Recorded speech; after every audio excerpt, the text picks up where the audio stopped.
How's it going, everybody? Raising Hell here, and today I'm going to be taking a look at a game called World's Dawn that a friend of mine recently purchased for me. So from the looks of it, this is what I would describe sort of as an RPG maker game. You use the keyboard more than is normal for the average modern game to control and interact with your environment. So for example, to actually load the game, there's no ability for me to click on load story. So you might be able to see my mouse cursor here. I can't click on load story or anything like that. So you're going to have to use the keyboard to interact with this game, pretty much exclusively. Another small detail that I noticed about this game is that I cannot use OBS, the capture software that I usually use to record my monitor, to capture this game without switching over to desktop capture. So it's just something to keep in mind. This is a game that, while it did only come out a couple of years ago, it is quite dated in terms of the technology behind it. Basically, what it's built on is a little bit archaic at this point. So World's Dawn is in a similar vein as games like Stardew Valley or Harvest Moon. I've never personally played Harvest Moon. I know somebody who has played it, and I've played a little bit of Stardew Valley myself. So I'm going to be doing a rather rudimentary comparison of this game to at least Stardew Valley in that sense. And just spoilers right away, I would consider World's Dawn to be sort of a poor man's Stardew Valley. And there are a few reasons why, and I'm going to go into it, but I think a lot of people are probably going to be more interested in playing this game for the story, so my critique of it is going to be more focused on the mechanics than a lot of other people, and it might not apply to you if you actually care about a story that the game has. So let's load a game that I've been currently working on. I've played this game for about an hour and a half at this point. So as you can see right here, entry 2 is an hour and 29 minutes into it so far. So I can just press enter and load that. So this is my house, as you can see here, and you know, it looks like an RPG Maker game, right? Where all of your followers sort of tag along behind you. In my case, it's a dog. I use the arrow keys on my keyboard. Like I said before, you don't have the option to use a mouse. There's going to be no point and click sort of movement. I think a lot of adventure games at this point have, like the modern ones anyway, they have point and click elements. People are so used to using a mouse to interact with their game. It just seems a little bit different. Like it's a blast from the past, I guess you could say. But the arrow keys work. You can't reconfigure them if you escape from you know, there is no real escape menu here. There are no options. As you can see, everything is sort of hard-coded to behave in a certain way. So pressing escape simply brings up your inventory. And, you know, let's just head outside here for a second so you get a better idea of what it's like outside. I'm pretty sure time passes even as I'm walking around. Most likely I'm going to be thrown back in my house, aren't I? Yeah, I think I am. It's getting late. So every evening, you know, unlike Stardew Valley, you're not allowed to really stay out late. I'm not sure how exactly Stardew Valley worked. I remember you could pass out, but in this game you are physically forced home. Like you could be anywhere else on the map and you'll automatically teleport back to your home when it's about 11:30, which could be useful, which could be handy because like one of my bigger peeves with games like this is the amount of time you spend in transit, basically walking from point A to point B. Oh, you need to go talk to somebody, spend 3 minutes traversing this town at a walking pace. It makes it sort of a walking simulator in a bad sense. This is the journal on my nightstand, and this is how the game is saved, by writing an entry in your journal.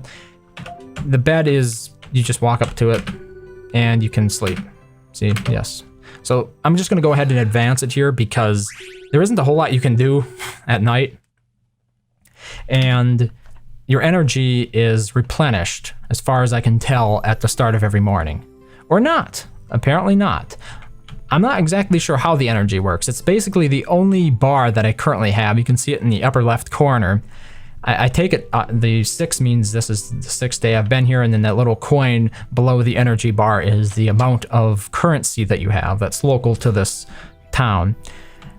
Oh, I guess we have some more dialogue. I'm just going to skip past this. So these are the sorts of dialogues that you have most of the time with the other characters. They pop up on the screen after approaching you in game, and there is plenty of text to read. I mean, it's pretty standard fare. There isn't really anything exceptional about that, is there? I got a fishing rod and I received juicy bait, so now I imagine I can go ahead and catch fish.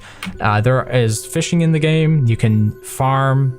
What else? You can go down to the mines and gather boulders or gemstones, which are refined and then sold off, I guess.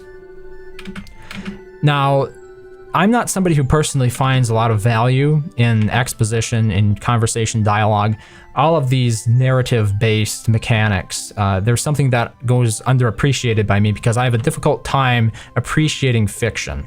So it makes the game a little bit weird for me, and I can only appreciate the game itself in a more mechanical sense. So this is how we can ship goods to the market. Apparently you can't go to a store in the game to sell things. You have to ship it to a market. And here is amber. This is the stuff that I refined from my journey in the caves. I guess we can put it inside the box. Okay, so this is a little bit weird. By default here, like once again, we're using the keyboard. By default, it has you ship the maximum or try to exchange the maximum amount in your inventory of whatever it is that you have currently selected and are holding above your head. You can see there's an icon above my head. That's what I'm currently holding. By default, it starts you at the max amount, which is a little bit confusing because it makes it look like you're supposed to do something. There's a 0 there. You use the arrow keys to adjust the amount you want to deposit. So we're just going to put 2 in there. I've never actually done that before. Like I said, I've played the game for about an hour and a half. So these are truly first impressions for me. Like, what is the game like? What's the hook? What is keeping me around and stuff? This is my farm, and you don't have complete flexibility over where you're going to build your farm. Unlike Stardew Valley, in Stardew Valley, you know, you can build it pretty much anywhere. Same thing with the buildings. As long as it's in your home area, as far as I'm aware, you're more than capable of deciding what your fields should look like. So I should probably get a watering can here. I actually do have a watering can hotkeyed to my Q key.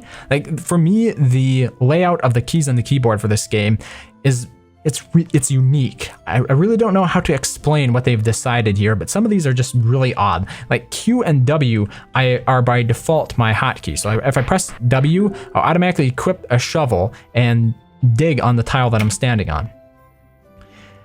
If I want to use a different tool like a fishing rod, I'm going to have to go to my inventory, and then we're going to have to go to tools, press space, go to, oh, I can't equip my fishing rod here. Let's equip an iron pickaxe instead, right? Press space again, and now I have, what?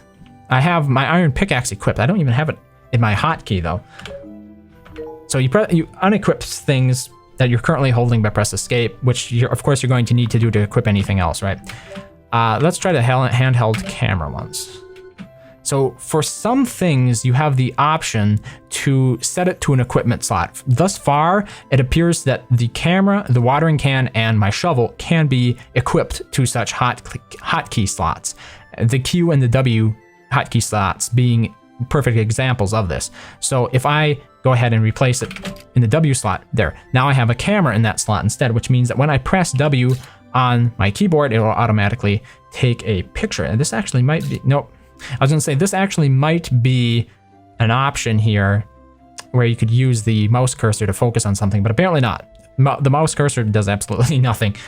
So let's go ahead and get the shovel back, because I think the shovel, it's called a digging spade, but yeah, we can go ahead and this will pop up every time, regardless. You'll have to select this. So I imagine that can get a little bit tedious, but as you can see, there were different tools. Not every tool was used. Let's go ahead and refill the watering can. Oh, it's full already. Okay, now we can use a watering can to moisten the soil. Oh, we did not equip it there. Now we have it equipped, right? It's above my head. You can see the icon, it's above my head.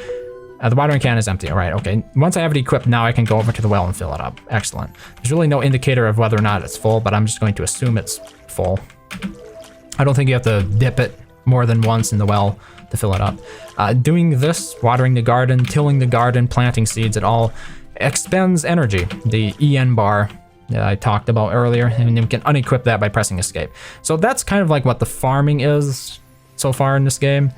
As you can see, less flexibility. In terms of trees and stuff, I've never, like up until this point, I've not found a way to be able to cut them down. So I'm not sure if that's something in the future, but it looks like some of those trees have fruits and whatnot on them. Here we can see a flower, and if the flower or any sort of object is strobing, on the ground in the environment, that means you can go ahead and pick it up. So that's where the majority of my items thus far have kind of come from. This is part of the town. This is East Village. The town is divided up into various areas. I don't know if you want to call them boroughs. Boroughs? I forget. No, you got some rudimentary signs to direct you as to what's up, and there's also a map, but you can't access the map as far as I'm aware from your inventory. You have to rely on these signs. So as you can see, I'm the big red dot, and I'm currently in Primrose Plaza, and I've visited all of these various blocks at this point, and they kind of focus on different stuff, but it takes a while to get from one to the other. So like I said, there's another flower we can pick. And every time you pick one, you're going to have to sort of confirm it with that dialogue. I'm not sure what this place is. There's a park here. A lot of the game, as I sort of pointed out before, is it's about a story, right? Apparently I can't go down there. There's like nothing else there, huh? I wanted to go into a store once and interact with some of the other town folk. There's the mayor again. I'm not sure what he's doing. But this is like one of my kind of my pet peeves with games like these is the amount of time I kind of sort of spend in transit, and there usually aren't options available to help speed you up. I know like in Stardew Valley you can get a horse and whatnot, but it doesn't necessarily feel as much of a challenge to become or to move faster as it does simply a built-in time cost, right? Because the time is constantly ticking away as we're moving about the town. It's just, it's a natural mechanic that most games of this sort will utilize. It's just something I don't necessarily value. It feels like as I've gotten older, it struck me as more and more of a waste of time when I have to spend a lot of my time in a game simply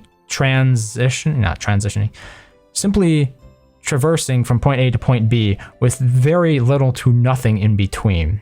There's not a whole lot of value added there. This is a shop here, and one of the things that I noticed, which is kind of nice, is that everything that has a red tag on it can be purchased. So example, the kitchen icebox here, 1,000 for that. I'm not exactly sure how I would get it home, believe it or not. I've never purchased something that big before, but in the past everything's gone into my inventory. I don't know if I can fit a refrigerator in there. Who knows? I could buy doggy chow though, and I have a dog, so I guess I'll go ahead and buy it. 10? Oh, no, okay. I don't have enough for that.